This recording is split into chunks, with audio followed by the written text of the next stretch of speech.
So, thank you everybody for being here, and let's get started. So once again, hello everyone. My name is Pranav, and I have the privilege of heading Ethos Watch Boutiques. At Ethos, our vision is to be India's largest and finest watch retailer and create value for all our stakeholders. Customers, watch enthusiasts, the brands that we work with, the malls, investors, government, through the taxes that we pay, and society through our CSR initiatives.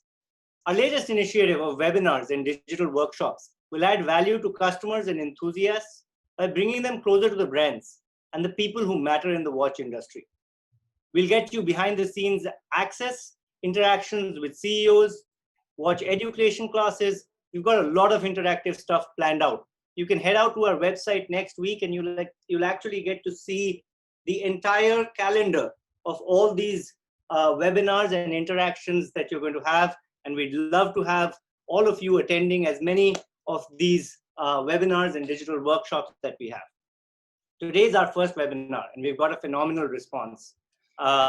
We have currently 216 people live from all over the country.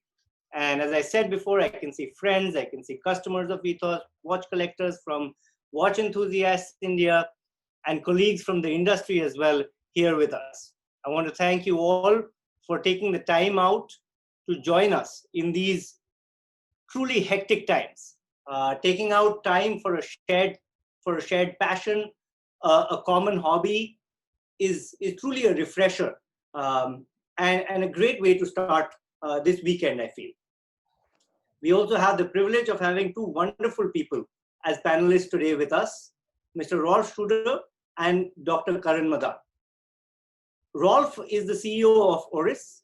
Mr. Struder has been with the brand now for about 14 years and has played an instrumental role in developing Oris, the product portfolio, strategy, guiding the brand's evolution and its expansion across all its international markets. He's a close friend of mine and the Ethos family, and I've had the privilege of enjoying many conversations about watches over wonderful wines. The last time we got to do this was in January, and we were hoping to meet again in March or April, but that couldn't happen, obviously. But hopefully, Rolf, I get to see you again soon. But welcome to the webinar, Rolf, and thank you for taking out the time today. How are you doing today? Sorry? How are you doing today, Rolf? I'm doing very well. It's also in Switzerland. You're approaching the weekend. It's a beautiful afternoon. So yeah, I'm looking forward to the weekends, but of course, I'm looking forward to hanging out with you for a little bit of time. Unfortunately, no wine today, but hopefully a lot of interesting watches, and I'm enjoying being with both of you this afternoon. Thank you, Rolf. Now I'd like to talk about Dr. Karan Madan. Dr. Karan Madan is the founder of Watch Enthusiasts India. He's an accomplished physician in New Delhi and the founder of Watch Enthusiasts India, a watch collector in every sense of the word. His extensive watch collection is an eclectic mix of Swiss, Japanese, and Indian watches. Watch Enthusiasts India is the fastest growing private social media group for watch collectors in India, with members spread all over the world, actually. The focus of Watch Enthusiasts India is to be inclusive and uphold high standards of intellectual discussion. How are you doing today, Karan? I'm doing very well, Pranav. Thank you for having me here. And hi, Rolf. Good to see you. Good to see you, Karan. Hi. And Karan is also a close friend. We've had many interactions. I welcome the feedback that he gives me as to how we can improve Ethos, and I keep looking forward to working with you, Karan, in the future as well. Thank you, and absolutely, I share the same mutual feelings towards you, because you're doing a great job at bringing great watches to collectors like us, and it's always great to experience watches when we can, because otherwise it's always an online interaction with it's interaction on the screen, more or less, for us collectors, rather than actually trying them on. So you provide us a very nice platform to try them out. Thank you, Karan, for those kind words. Rolf, before we jump into the meat of the event, can you give us a little brief introduction to the brand and some opening words, and then we jump into the novelties and start discussing what we're all here for? Yes, Pranav, of course. Oris has been founded in 1904 and has since then been making watches from a very small village. You have been there, you know, it's in the Waldenburg Valley, which is a small valley in the Jura Mountains. We only make mechanical watches, and if there is one motto to what we do, I think it could be things must make sense or purpose. All we do must be functional, must make sense. For example, a tourbillon is a fantastic complication. It was developed for pocket watches in order to level out the force of gravity because the escapement was in the same position all day because the watch was in the pocket, right? Now, with a wristwatch, and you move the watch all the time, it still looks great, but actually it doesn't really have a function anymore. So as great as that complication is, that is something we would never do. What we do, on the other hand, is a mechanical depth gauge or a mechanical altimeter or a hand-winding movement with 10 days power reserve and nonlinear power reserve indication, because we think that these are complications and functions that make sense and give added value to the customer. Then also, maybe the most important thing about Oris is that we are independent. We are one of the last independent brands in Switzerland, and we are one of the very few independent brands that's also managed by the owners. And independence doesn't just mean independence from a group. It means much more. It means being independent as a state of mind, being able to make your own decisions, also taking responsibility for your decisions. And this leads us to having a very long-term approach to things and to doing things maybe a little bit different than other people in the watch industry do. But yes, for us, it's the way to go. Our motto, as you know, is go your own way, and that is certainly what we do. Thank you, Rolf.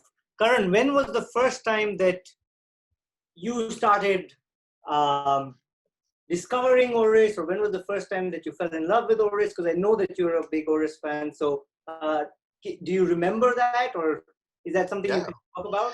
So my story is that I've come across many people who say that my dad, my grandfather, and so on, some family member was into watches, and they got the craze for watches, wristwatches through that.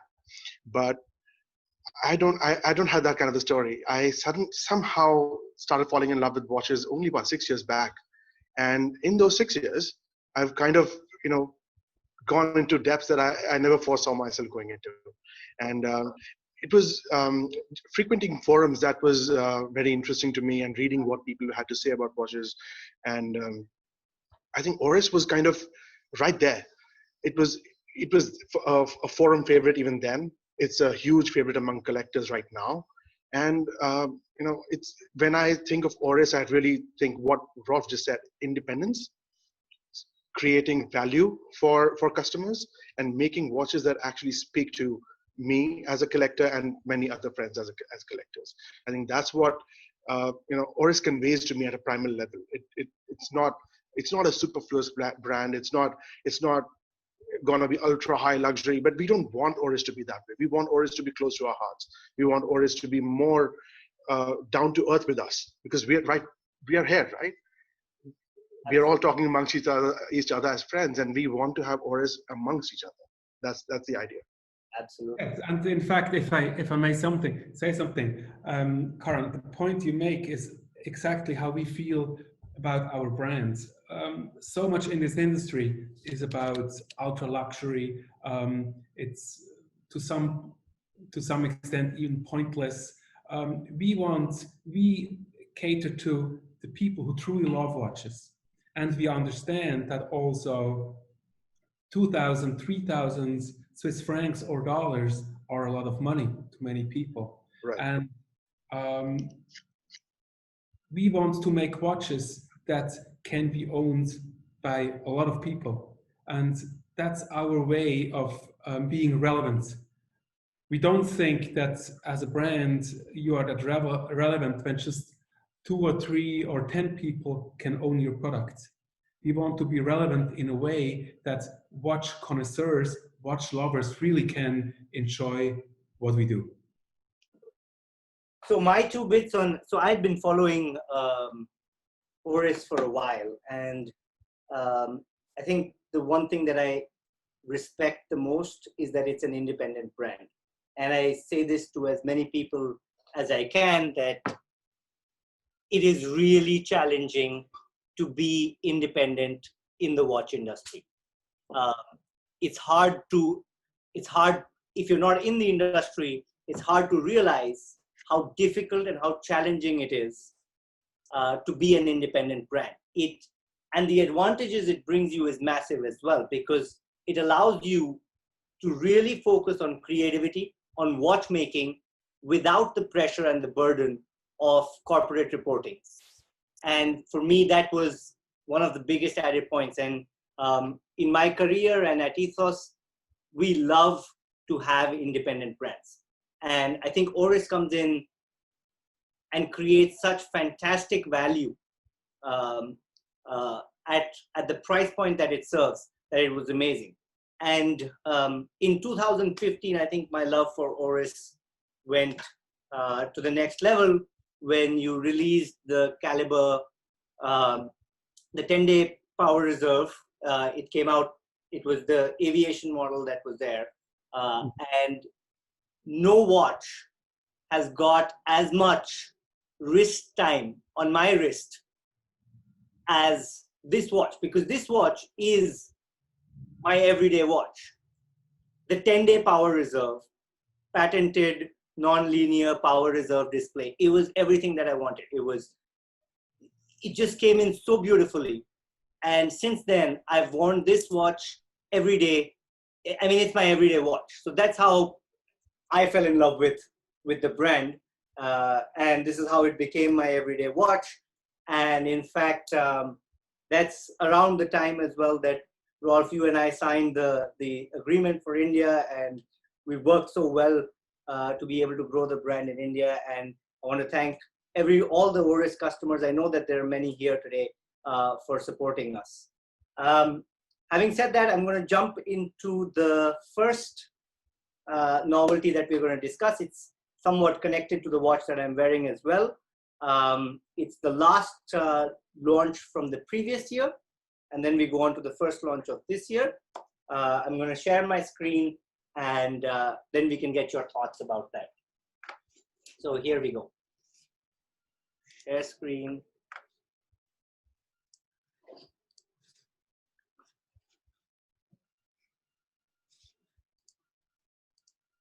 Okay. Can you guys see this as well? Yep. Okay. Good. Yes, I can. Yeah. So I'll start off the discussion on the novelties with the PPX. The big launch of 2019. I remember entering Basel World, and there was a buzz in the corridors that, have you seen what Orris is doing? It is outrageous. It is the next level. And when I came to meet you, you didn't disappoint at all. You, in fact, led me straight away into a room where there was a virtual reality setup. And in the next 5 minutes, I was sitting inside the movement and looking all around at this amazing timepiece, at this amazing movement. So tell me, what was the inspiration? How were you thinking? Were you afraid you're taking a step too large? What were your thoughts while designing this watch?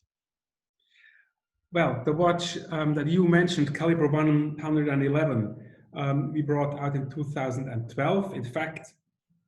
In 2015, sorry. In fact, we started with that movement family in 2014 for our 110th anniversary. And yeah, I can be honest, I thought, okay, that's going to be interesting. It's a bit of a birthday gift to ourselves. Hand winding, 10 days, that's really for the enthusiast. the price point a little elevated from what we normally are known for, but we were very surprised with how well that watch was received. And then last year was really a next step in development of that movement family with the ProPilot X Caliber 115, the watch we see here from the back, a fully skeletonized movement, that 10-day power reserve hand winding movement that takes the power from one barrel that you see so beautifully here from the back, housed in that new case, ProPilot X case, a bit futuristic in aviation, but not a classic aviation watch, but the aviation watch of tomorrow. You see that clasp that reminds you of the clasp of a seatbelt in a plane. Now, when you go to the next slide, you will see it from the front. And here's the front. Yeah, and here you see the watch from the front, the big power reserve indication, non-linear. That means that the indicator spreads towards the end, because it's more important to know if you have 2 or 1 day's power left than to know if you have 8 or 7 days left. And you see the whole beauty of that movement also through the dial. It was a great success. Again, we were a little bit cautious, not so sure what to expect, how people would react to that very futuristic watch in times where things are very retro. But this is one of our answers to what will come after that retro trend that Oris also, that has been very good for our brand also, but as every trend ends, also the retro trend at some point will fade down. And ProPilot X Caliber 115 is one of our answers to what watchmaking can look in the future. Thank you, Rolf. Karan, I know you've been wearing this watch now for over a month. What have been the things that you've noticed about the watch? Can you share your thoughts about using this watch for a month now? Yeah, absolutely. In fact, I'm wearing it right now. It's absolutely become one of my favorite watches that I own. And I've been a big fan of Oris's in-house movement capabilities, and I've keenly followed the development of each movement since the release of Caliber 110. And I think the Caliber 115, it was the right step for Oris, because okay, you make a lot of watches for people that are functional, utilitarian. This is actually a step above and a step away from what you do normally. And I appreciate that, because brands do need to take that extra step in defining who they are and what they can be. And this, to me, is the pinnacle of Oris's watchmaking prowess. I cannot explain how lovely this watch is, and especially how I've tried a lot of skeleton watches.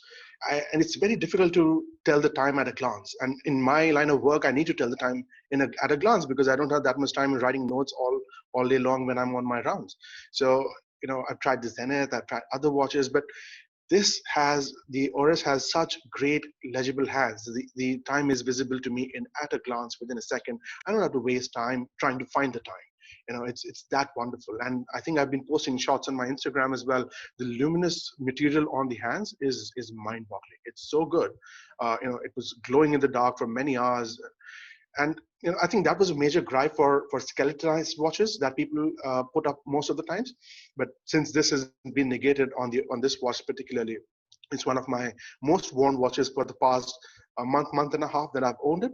And in fact, I must thank Ethos and Oris for giving me this watch for the Local Heroes initiative. So this was wonderful on your end. Thank you very much. The honor.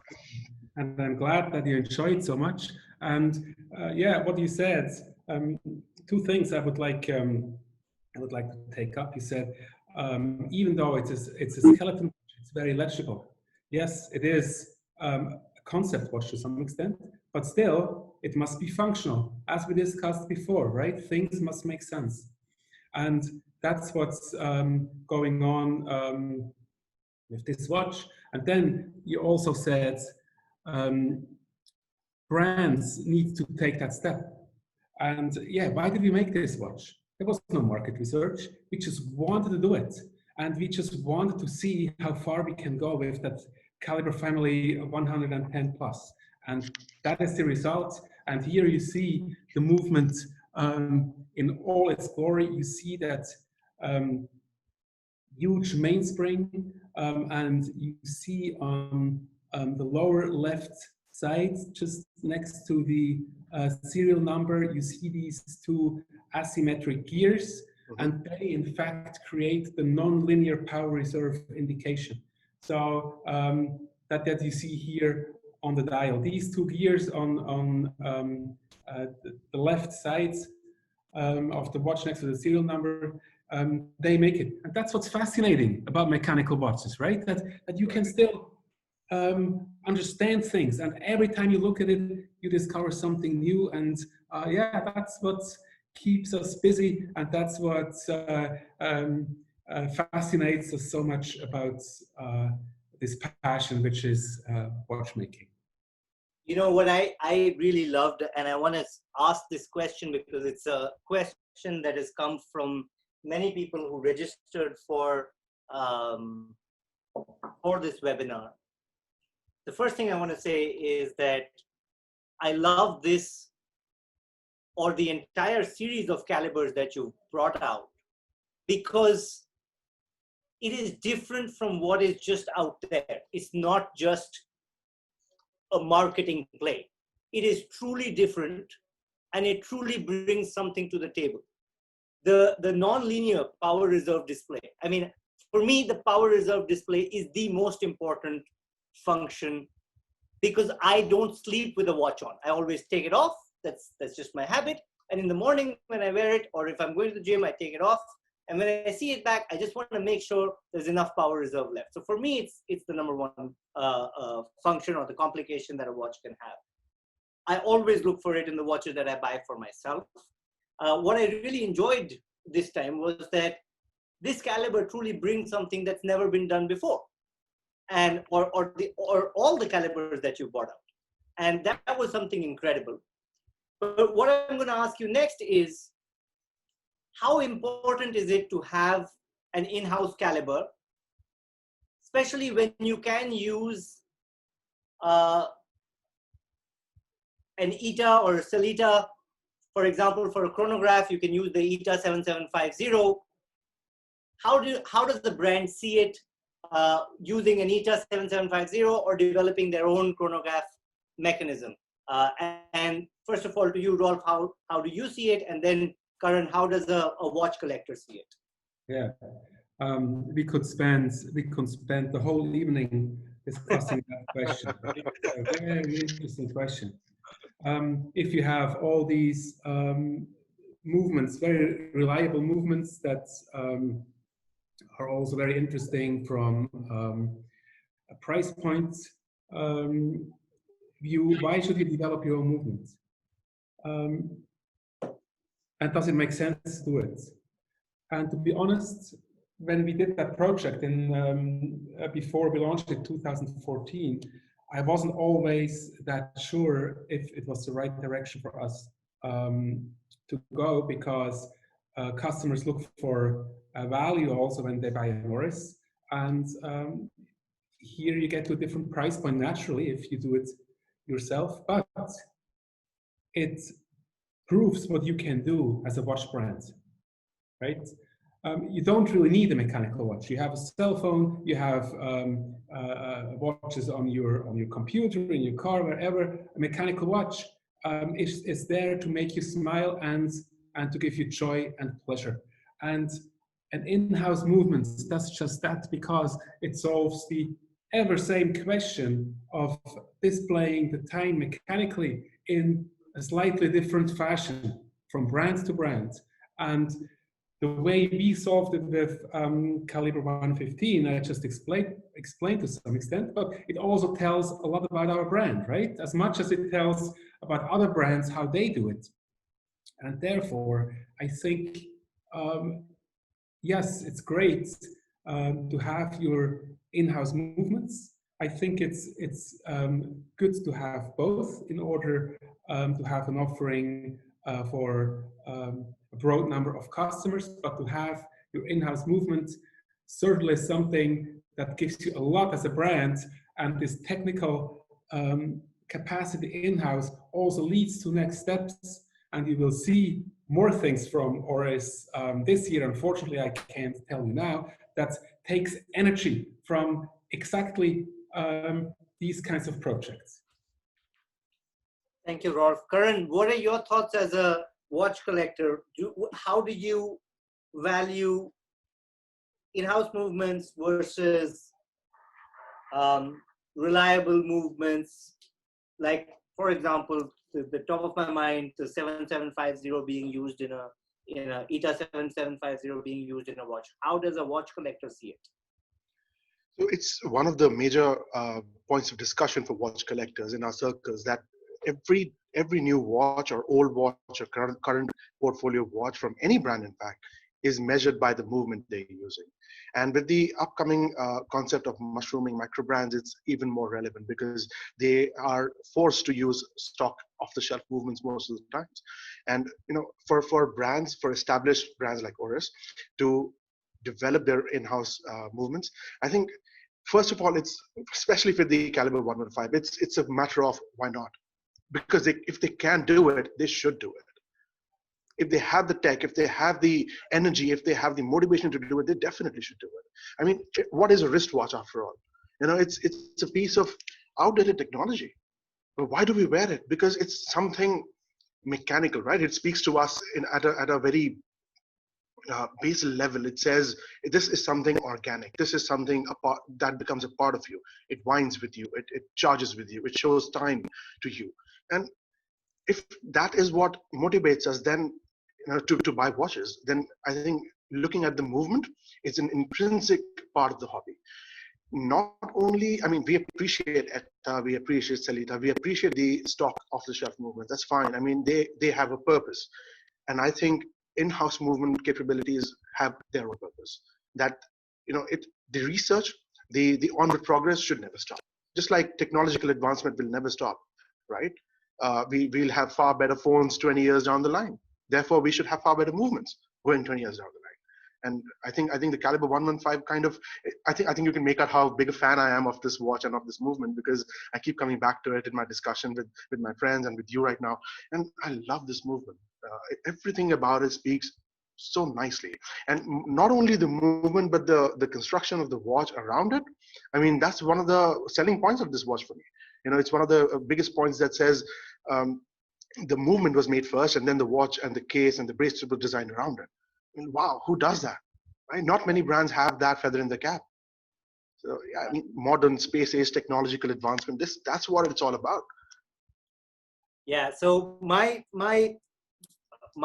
personal feeling has been that when there is a reliable movement that is available, absolutely take it on. But and there's no harm in that. Sometimes reliable movements are used because they are reliable, because they have been tested over thousands and thousands of watches. So I do like a watch with movements that I know are reliable. However, if you can bring something to the table that changes that, or that allows the brand to become more independent, I think that adds a lot of value. And I know this is a very personal view, but that's the way I see it. But, that resonates with me, absolutely. Thanks both of you for your answers, and let's move on to the next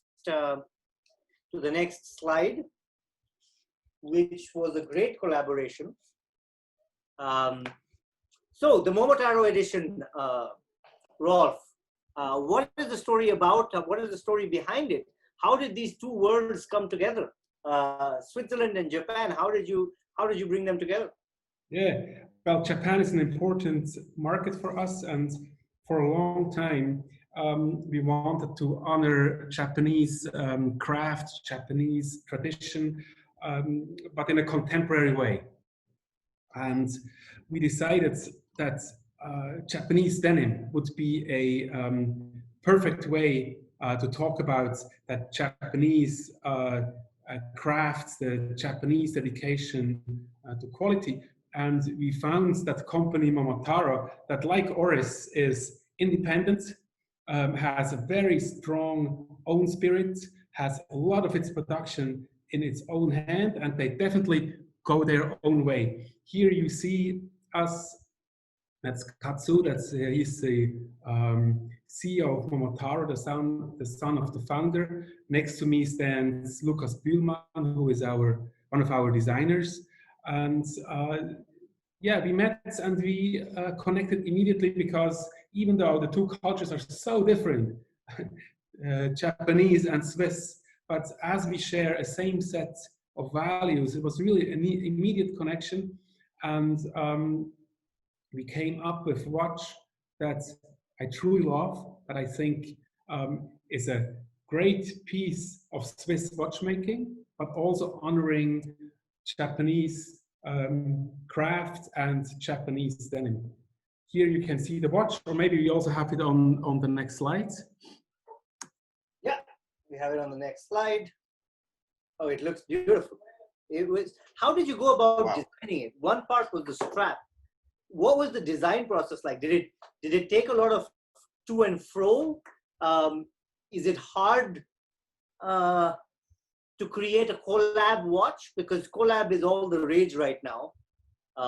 And is it something that's hard, time consuming? Why do you see so little of it? Because this watch, collaborations for me are very exciting, but we see very little of it in the watch industry. You've taken a lead. Is it a longer process? How does the design process go? Yes, it's true. You see much more of that in other industries, in the fashion industry or in furniture and in watches, maybe because our industry is very traditional, or watch brands are very protective of their own brands. And but I think when the two brands really match, as is the case with Momotaro and us here, it really makes sense, and it really creates additional energy. And at this meeting that we saw the slides on the slide before, it was a very short discussion, because we were of 100% the same opinion. At some point, we weren't sure if that dial with that very special turquoise color was a bit too much, was a bit too fancy. And we tried some other colors also, but that just looked right. And we both felt, that's it, let's do it, let's try it, let's see what the reaction is of people. And the reaction was fantastic. And here you see how these two colors, that turquoise, gradient turquoise, and that Japan-made denim, how well they work together. And if you do collaborations this way, at least that's how I feel, I find them to be very enriching for everybody involved, for the brands, but also for the customers, who get something different, and to also get the energy of another brand that's also part of that project. And you know, when I received the watch, I was really surprised with the packaging as well. Yeah. Also, the packaging is made out of denim. Here we have the warranty case of that watch that's also made out of denim, and that was all no problem for Momotaro. Also the strap, you know, watch strap is not that easy to do, especially as it's completely different than a pair of jeans or a jeans jacket. But at Momotaro, they are great craftspeople, they really are. And it was all no problem. There was not a single issue in the jeans part of things, which was something completely new to us, but it was just as smooth as you could hope for. Wow. Karan, we see in the watch industry collaborations with car companies and bike companies, not so much with other companies in the fashion industries. It's been largely limited to the watch industry, to the car and the automobile industry. I'm excited about collaborations. Is that something that you feel other watch collectors share that excitement, or what are your thoughts on that? Okay, so collaborations are one of the better ways to sell great watches, to be honest. The other side of that coin is the phenomenon of limited edition. I think we're full of the industry is full of limited editions from every brand possible, and it kind of becomes boring after a while. But that's only, again, I mean, it's one side of the coin. Coming back to the main point of discussion here is, I think collaborations are a good way to showcase products from 2 or more brands. And when we do that, you bring to limelight, for example, Momotaro. I mean, there are over 70 known high quality salvage denim brands from Japan alone. And to bring Momotaro to the front, I think that's a big achievement from Oris, because this shows and this highlights the brand values, the working ethics of both brands, and if they match, then there's nothing like it, like Rolf said. Also, if you notice, there's a lot of overlap between collecting mentalities. I mean, a watch collector will usually collect fountain pens as well, maybe shoes, maybe ties, scarves, automobiles, cufflinks, and the list can go on. I mean, there's a massive overlap between collecting habits of people. I personally have 4 or 5 money sinking hobbies, and I know almost everyone in my circles has an extra hobby on the side. So collaborations, especially when 2 brands that are known to a person, they come to the fore in a wonderful product that speaks differently from the regular catalog. I think that's the way to go. Thank you, Karan. So let's jump on to our next topic, and something that's very close to my heart as well. The environment and conservation about the environment. It's something that I would like to take this opportunity to also tell everybody what we're doing. At Ethos, we've started a program called the Million Tree Project, which is that by 2030, in the next 10 years, we want to plant 1 million trees, 1 tree for every watch that we sell. It's because I believe that we have a duty to give back to the environment, to give back to society, and that's one of the ways that we want to do it. And the next watch from Oris as well connects very closely with the environment. Water and conservation are topics Oris likes to talk about and create awareness about. Rolf, you've been working on some pretty cool projects in the US over the last few years related to that. I know you've launched the a special watch for the Coral Restoration Foundation, which was gold, and recently, which was full gold, and recently the stainless steel version. Can you tell us a little bit more about that and the thinking about the environment at Oris? Because I know that runs deep in Oris. Yeah, for many years we have supported environmental causes,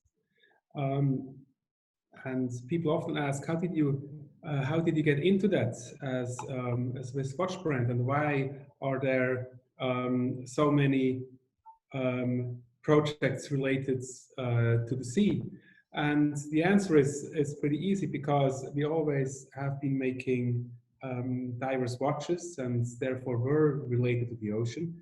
And we started to collaborate with different organizations around the planet, and now we really have built a network.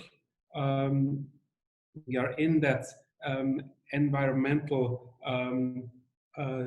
scene part of that. When you know someone, this person knows someone else. And for example, here when we talk about the Carrisford, the technique the Coral Restoration Foundation has developed in the Florida Keys is also used in the Great Barrier Reef. Another area where we invest money and do projects.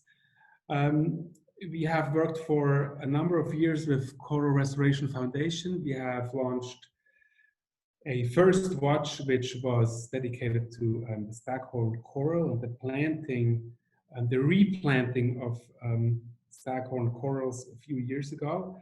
And they came to us and said, look, we would like to raise more money for that project, which is Carysfort Reef. We have already planted 30,000 corals on Carysfort Reef, and wouldn't that be a good number or a good milestone to celebrate? And we said, yes, of course it is.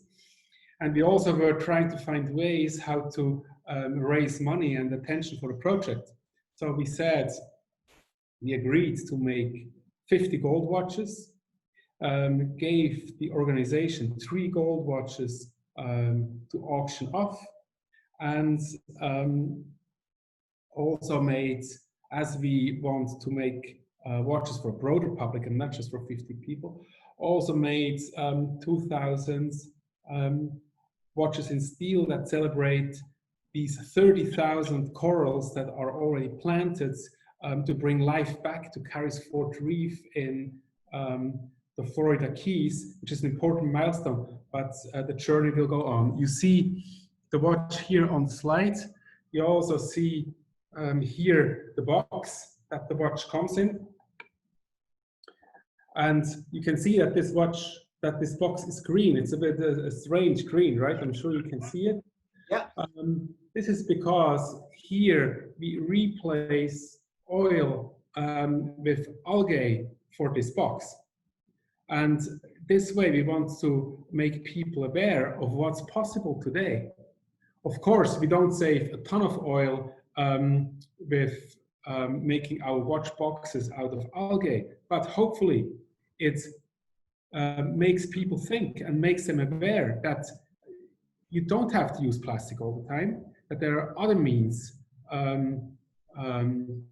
to pack things in, and also to be sustainable with what they buy, because what's more sustainable than a mechanical watch, right? You don't throw it away. You can give it to the next generation. You can always fix it, and it cheers you up every time you look at it. And here you see the watch, 43.5 millimeters, GMT movements, beautiful blue gradient dial. And this orange strap, it comes in 2 straps actually, metal bracelets or the orange strap, but the orange strap talks of these colors underwater in the ocean in Florida. So I think a very nice concept. And you also see the case back here dedicated to the 30,000 corals planted on Carysfort Reef, and you also see it here on the slide now. Actually, I'm wearing this watch. I just got it recently, and I love it so much. It's brilliant. So 2 watches and 2 wrists. Get it? Did you? Oh, I didn't know that you got it, Karan. I got it already. Yeah. That's interesting. So what? In fact, the first thing I was going to tell Rolf right now was, Rolf, we're sold out with this watch in India. Can you?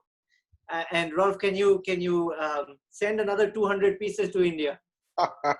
Well, unfortunately, it's sold out. I can't really do much here. But there will be more exciting projects from Oris this year, so there will be hope. Okay, Yeah, so Karan, what made you go for this watch? Is it the thought of giving back to the environment? Is it do you think that brands can play a role there, or was it the visual impact of the watch that made you buy this watch? So this is technically my 3rd Aquis watch. I've had yes, exactly. So I've had the Lake Baikal, I've had the Regulator Master Diver, but and the Great Barrier Reef 3 limited edition. I've had all 3, and I love them, but I kind of flipped them for something else. So, but when this came out, it was a no-brainer for me, because this blue dial this is the only 3rd time that Oris has made this blue dial. First time was for the Carysfort Reef Gold Edition. The second time was for the Great Barrier Reef 3 limited edition, and this is it. And now this adds the GMT complication that makes more sense to me. I got it on bracelet right now because that's what India was allocated. So I'm waiting. And Pranav has promised me that he'll get me the orange straps, rubber strap very soon. So apart from that, let me, like you said, Rolf, this is 43.5 millimeters. This is on my 7.5-inch wrist. It fits really well. And the bracelet, even though the Aquis case has custom lug system, the bracelet is a work of art. It is extremely comfortable to wear. It's adjustable. It's, it gives you a very nice, comfortable feel on your wrist. It's not heavy at all. It's not top heavy. I think that's one of the great watches. The Aquis line is one of the greatest releases from Orris that I can say. Coming back to the purpose of this specific watch. I appreciate, I think I've said it in most of my unboxing and review videos that I appreciate Oris for their marine and marine aquatic life conservation projects. For the reef specifically, reefs are, especially the Terrestrial reef as well as the Great Barrier Reef, they are home to 20 to 25% of diverse marine aquatic life. I mean, if those reefs go away, we have so much to lose. And we don't see things in long term because we are naturally in a program to see short-sighted stuff. We don't see the devastating effects the loss of reefs and aquatic life will have to our lives. The health ramifications are immense, and there are multiple studies done on this that oceans are actually the source of life for us. I mean, that's where the life originated. It came to land, and for a majority of the population of the world, oceans are a source of life and food. So if the reefs go away or they die out, it's going to be devastating to the planet. And I really appreciate Oris for doing their bit. And I think more brands should step up. I mean, how many watches can you send to the moon, right? Don't quote me on that. I'm not laughing. I'm just happy. Okay. What we're going to do is, I see a lot of questions here. I have here with me 200 questions lined up over here. So I'm going to take some time out to just answer or ask you, Rolf, one of the common questions here, which has been about some of the watches at the back. And I'm also going to launch, we're going to try and do a poll as well to see what people are thinking. Is that okay with you, Rolf? Absolutely.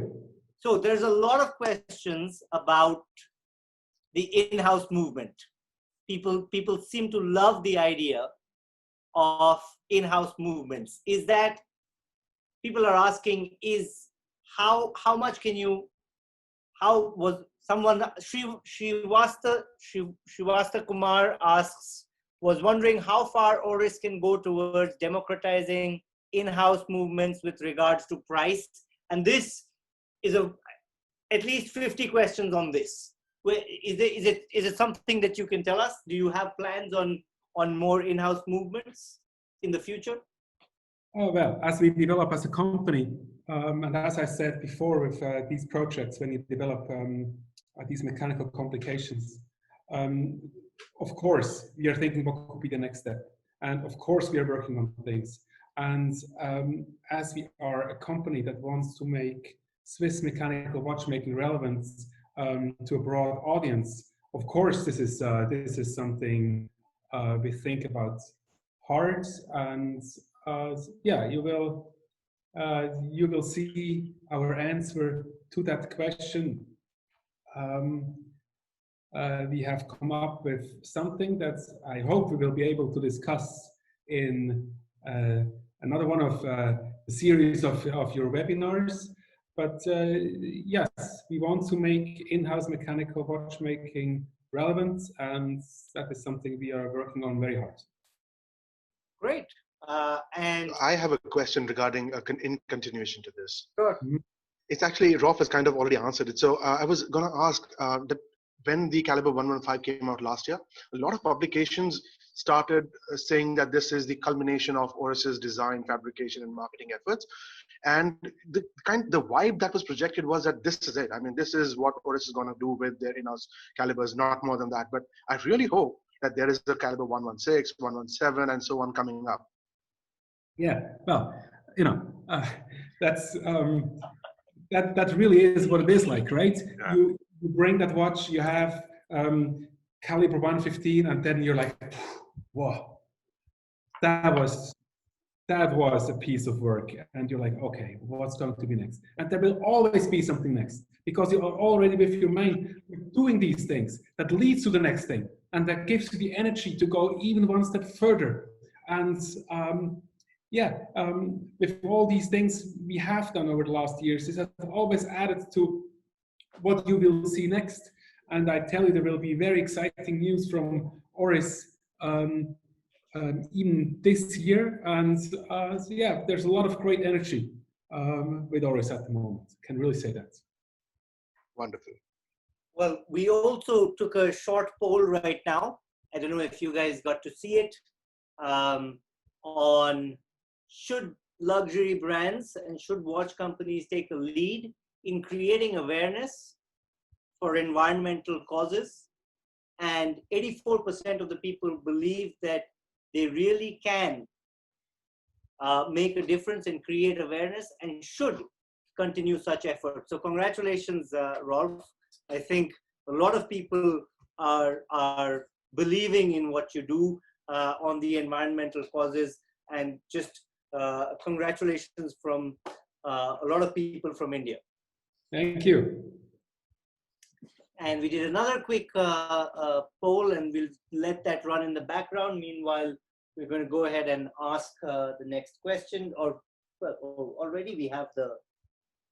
Oh, I see. We already have the results. Should Orris do more in-house movements? 94% of the people, Rolf. 94% of the people believe you should. That's incredible. That's very good. I'm very glad to hear that. That's amazing. Well, congratulations again, and we look forward to all the in-house movements that you're going to bring to us. Now, finally, to the next watch, something that's special for India. Well, special because we got it, and we got it early. The watch is a special boutique edition, and since Ethos launched the first Oris boutique in India in the city of Chennai, we've been able to get this watch for the Indian market. This is the Oris boutique edition, the Holstein, the full bronze watch. Tell us a little about it, Rolf. Yeah, well, actually, as we opened more boutiques around the world, they were asking to have their boutique editions. We know that retailers don't like that idea so much, that the brands just keep the best watches to themselves. So we really tried to find a way to make that work, because we are an inclusive brand, right? Oris is inclusive from its concept. It's about sharing the joy and the passion about mechanical watches. It's not about excluding anyone, but really embracing that whole community of watch lovers. So we decided to do a series of boutique editions, and here you see the first iteration of it, and to call it Oris Holstein editions. Holstein is where we are, and we also decided to distribute it differently than any other brand does.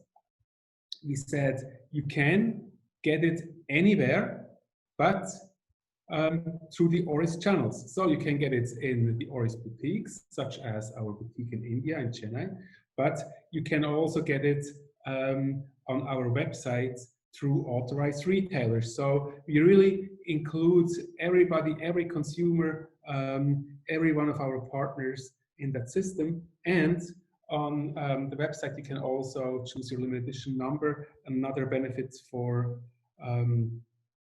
watch enthusiasts. What we have done with the first Holstein edition, and they should be really for the watch enthusiasts. And I'm wearing it right now. It's really a project very close to my heart. That first Holstein edition. It's a full bronze watch. We have been making bronze watches for a number of years, even before it was such a big trend as it is now. And it's really funny how that came across. With the first Calber-Shear watch that we did, we had to include a piece of paper that said, if this watch changes its surface, no fault in material, but that's how bronze reacts to oxidation, and it's actually a wanted process. We also included a steel pin buckle because we knew that some people could get irritated skin. Now, and then we did a two-tone bracelet on a Diver 65, which I personally love. I love that two-tone sports watch look. And now we went even one step further with a full bronze bracelet watch, and that's the only full bronze watch in Swiss mechanical watchmaking. And yes, you may get a little bit of oxidation on your skin.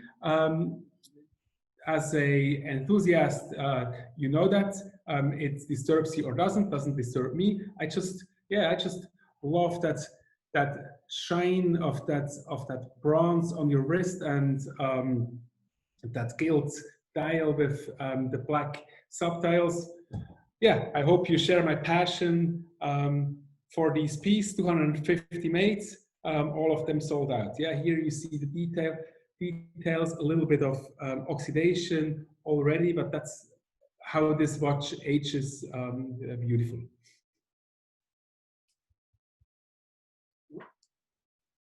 What about the case back here?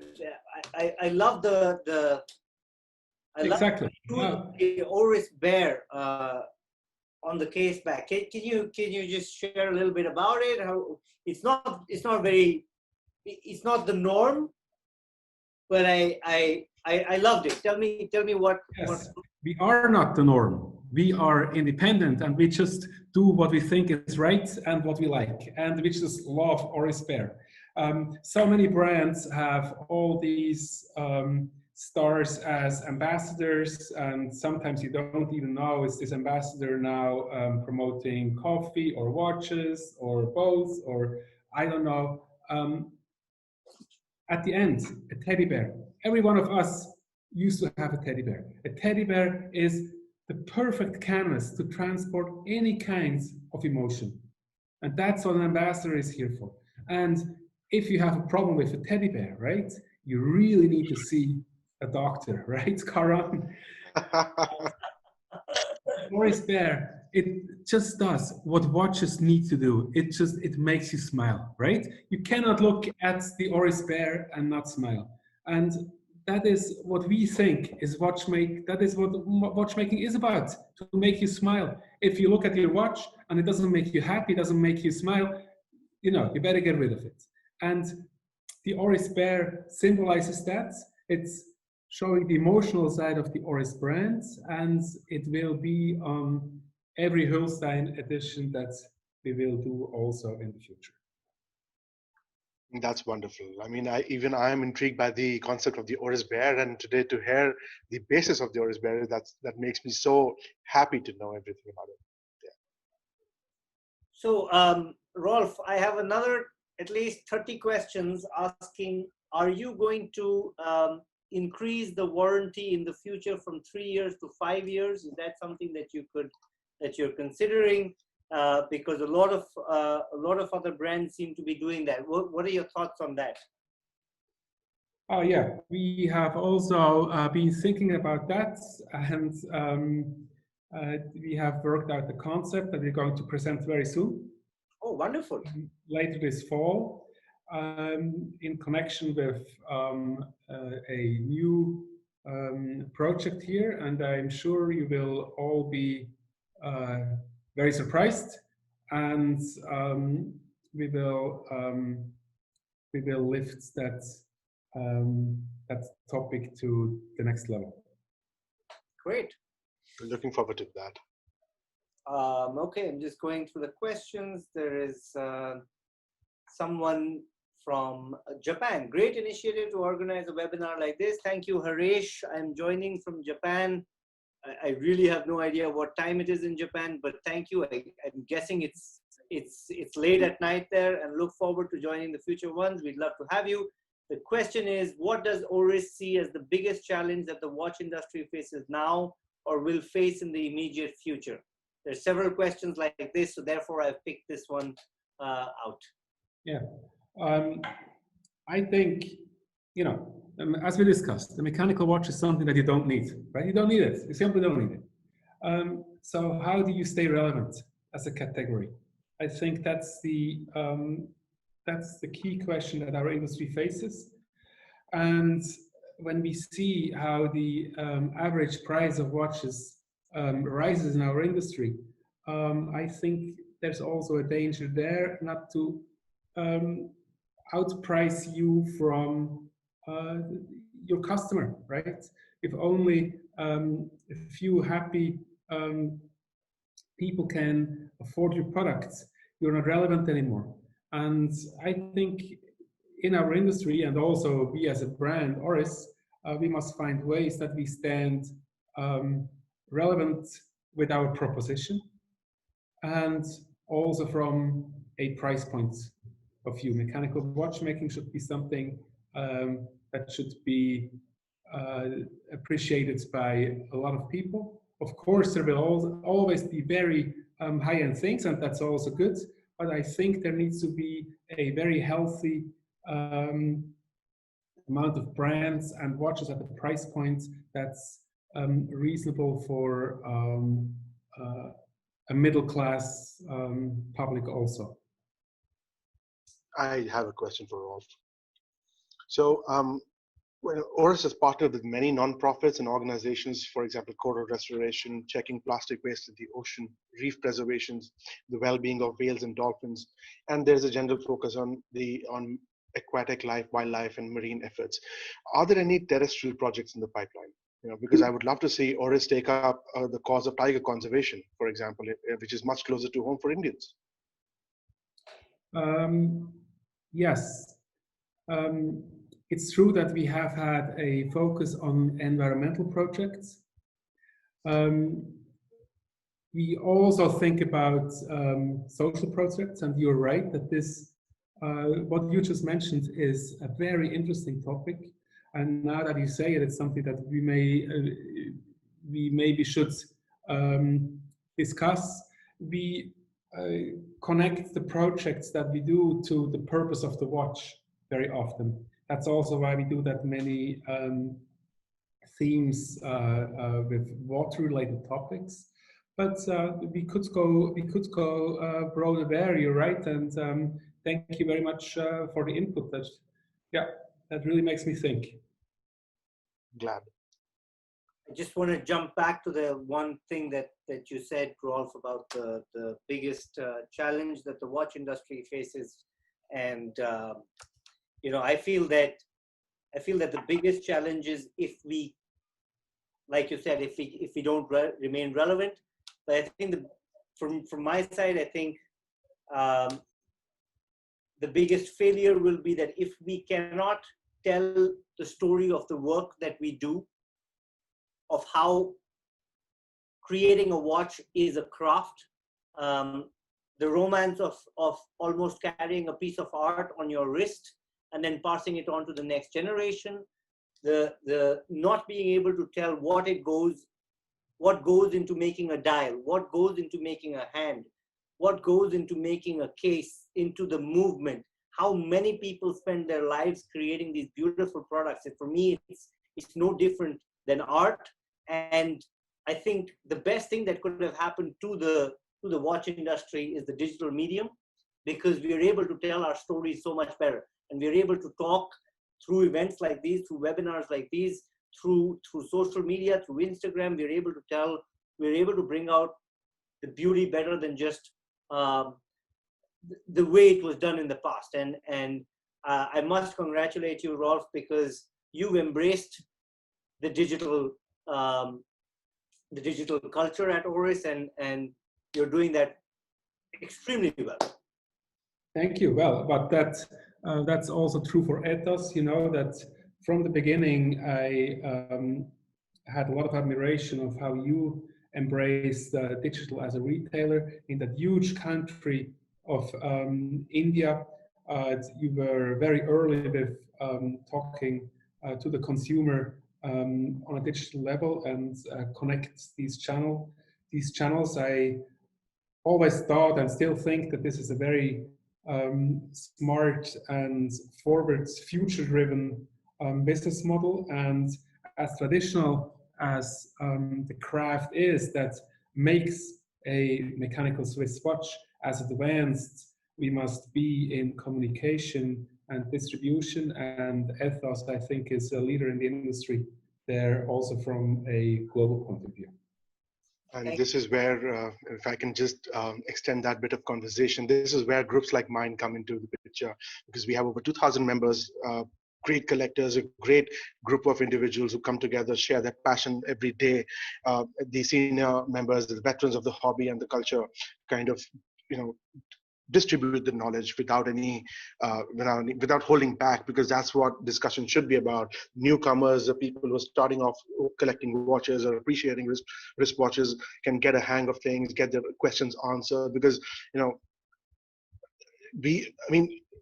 and this is where your slogan at Oris, "Go Your Own Way," it's quite catchy and loaded with meaning. It resonates a lot with my personal watch collecting philosophy, as well as the slogan of Watch Enthusiast India, which is "My wrist, my watch." And it basically means that one should be free to choose and proudly wear their watches without the fear of judgment or condescension from anyone. And that's the culture I want to promote. I want to be, just like you said, you're inclusive.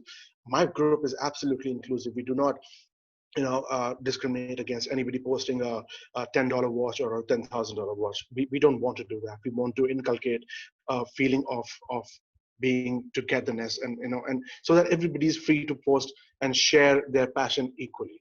And we want to create that kind of a platform. So it's wonderful to connect with like-minded people right here on this webinar today. Exactly, and this is a development that our industry has gone through that I truly appreciate, that it is much less about the status that a mechanical watch gave you in earlier years. That feeling of status has changed to a feeling of joy, of inclusiveness, of sharing. As you said, it doesn't matter if you have a $10,000 watch or a $150 watch. If there is a story for you in this piece, and if you're happy to share that story, you have a place in that community, right? And that's what makes it such a great place to be and such a great industry to work in for me. And I'm personally very, very happy about that development that has happened in the last few years. Rolf, I believe I'm going to go back into my presentation. I believe, and this is pretty much the last slide. I believe you have a launch coming up soon, another initiative with water. Is there something that you can? I know that the Oris secrets are closely guarded until launch time, but is there something that you can maybe tell us about what's cooking at Orris? Yeah, well, actually, that slide is a hint to a launch that we are having next Monday. Actually, it's still under embargo, but as we are amongst us friends here, right? I will give you a little bit of a hint. It's it's a project that we support in Asia. Not that many projects that we do are in Asia. Often they're in Europe or in United States. So this one is in Asia. It's dedicated to a river. So we have done several projects with rivers. First, dedicated to a river in Asia, and I will let you see the case back of the watch already. I can show you the watch so you can see it's going to be an Arcus watch, but unfortunately I can't tell more at the moment, but I hope I got you excited about what's coming next week from Oris. Wow, yeah, I mean, I'm looking forward to that. Absolutely, extremely excited now. And October as well, Rolf, is a big month. October is going, well, this year was totally different than everybody expected in India as much as in Switzerland. And actually we planned to launch our big novelty at Basel Fair, which now is history already, right? Which is a pity. But now we decided to do it in October. So in October, you will learn more about a very big novelty from Oris. Very excited to share with you in a few weeks. Thank you, Rolf. Okay, so that's it from a presentation point of view. But Karan, are there any other questions that you want to ask on behalf of Watch Enthusiasts India? Yeah, sure. There's so I think there's been a recurrent theme on the group, because the group in fact turned 5 years old 2 days back. So it was a major occasion for us as well. And we were planning a major event in India. We do an annual event, major event every year. So this year has obviously been washed out. So we're going to do something next year, and we want to do kind of a group watch maybe. So maybe we can brainstorm an idea that we can do something together. But I do have a question for both of you. First, I'm going to ask Rolf, then I'm going to come to Pranav. So among the 5 in-house calibers from Orris right now, which one is your favorite, Rolf? Mine, caliber 115, but the watch that gets most wrist time from our in-house calibers is 113. With the triple calendar, nice. Exactly, which is the pointer week calendar. You can see now the pointer week hand sits here near the 6 o'clock indicator. And pointer week means that you have one hand that makes one turn once a year. Right. And to me, it has quite the philosophical meaning also, because I remember when I got the watch at Basel Fair a few years ago, it was March, so 1 quarter over. And then at some point in November, I realized, man, over 80% of the year is gone. So I really have to hurry up if I want to get things done, right? Right. Then in December, I realized, okay, 40 more turns and that's it. So it really makes you think about the big questions in life, and yeah, lets you pause when you look at it. So 113 is one of my favorite watches. Wonderful. Pranav, what about you? Definitely the caliber 115. Well, I wear the other one more, but I'm looking forward to the 115. The thing with the 115 has been that every time we order the pieces, they come to Ethos, and I tell my team, okay, one of them is for me. I kid you not, every time I say this, there is a big fight that no, there are customers waiting. You're not going to get. So I'm hoping now in the next shipment, every time I say, okay, order extra, they think they're ordering extra, but in the end, the piece doesn't come to my wrist. So I'm waiting for the PPX. And yeah, for me, it's definitely what I'm going to be wearing in the future a lot. Wonderful. For me personally, it's the 114, because I absolutely appreciate the 48 time zone capability, taking care of the odd time zone in India. Because I mean, what 99.9% GMT watches won't do that for us. There are very few watches that will actually take care of it. And then the Oris caliber can be had for a far more palatable price than the rest of the competition, I guess. Just one last question, and then maybe we can wrap it up. For Rolf, what do you think is your best-selling Oris model watch in the world? Well, at the moment, it's definitely the Orris collection that sells very well, and where we see most growth. Blue dial, then green dial. Green dial sells very well. The green dial sells very well. But blue dial Orris is in 43.5 millimeters. That's our best-selling model. Wonderful. Pranav, how about India? Well, let me put it this way. In fact, today I was brainstorming with my team on which is the best selling in India. It would be a very close call between the Aquis and the Pointer Date. The Pointer Date seems to be a big favorite here. You know, what's interesting is that we were thinking about, and of course, I see a lot of suggestions here that we need an India model. And I've always said, look, the India model needs to be a little bit more than just the 3 colors of the flag on the dial. It needs to be, you know, it needs to be a little bit more than that. And I was thinking, how do we bring, and the half-hour GMT, like you said, is something that is so unique to us. Absolutely. And Rolf, I'm going to ask you that sometime we got to work on something for India on this half hour. I know that you've done it in 2 watches. In fact, one at the caliber price point, and the other at a lower price point. And that's where I want to do something to bring that to India. And Karan, I'm so happy you said that, because today internally we were just brainstorming on this, that we need to do something with this half hour. We need to celebrate it. Absolutely. It's actually, it was, I almost didn't know about it until a customer said, look, I need to order this piece. And I was like, wow, how do I not know about this piece? I need to know about this piece. I mean, I knew about the caliber price point. I didn't know that there was one at the lower price point as well. I'm happy we discussed this topic before, Pranav. I'm happy to take it up again, and yeah, I'm sure we will come up with something exciting for the Indian market. Absolutely. I've got some terrific ideas, so let's actually brainstorm something. You know. So I'm going to wrap up, but before I wrap up, I'm going to ask a light question to all of you, to both of you.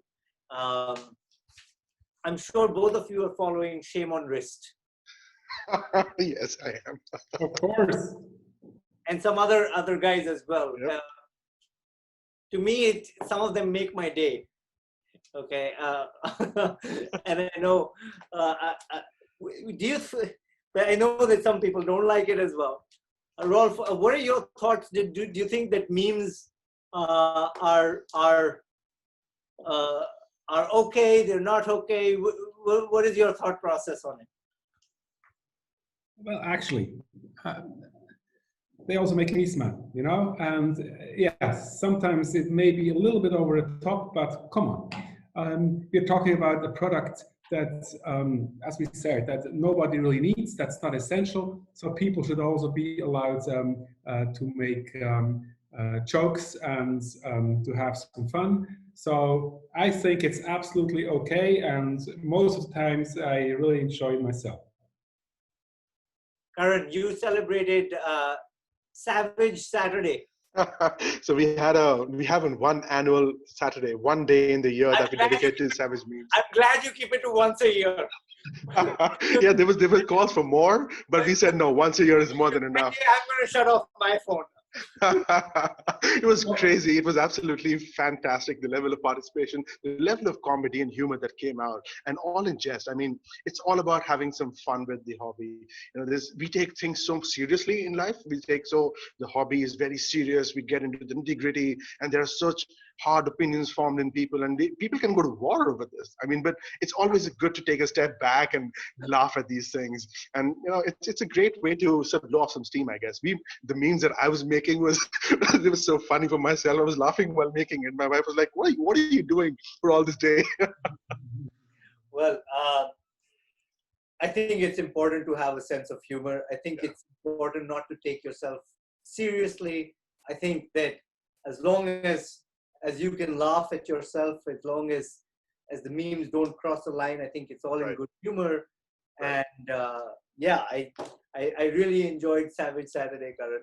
And I look forward to the next year's edition. I'm going to participate with a few of my memes as well. I'm looking forward to it. All right, thank you, gentlemen, for joining in today from Switzerland, from Delhi. I must thank everybody who joined us from different parts of India, and thank you all so much for taking out time. And do head out to our website, look out for future webinars, and I look forward to seeing you all once these times are over. Absolutely. Thank you, Pranav, for having me over, and thank you, Rolf. This was a wonderful opportunity to connect with you. Yeah, Pranav, Karan, was really nice to hang out with you, talk about watches. it's, you know, that's what this industry is about, right? Talk about the things we love and yeah, have opinions and share them and come from one to the other. That's what makes it fun. So thank you so much. Thanks everybody who was part of that. Thank you for organizing that. Pranav, with your team, I think it was great. And yeah, hopefully see you both soon in person, and either here in Switzerland or in India. Absolutely. Thank you. Goodbye. Have a good weekend, everybody.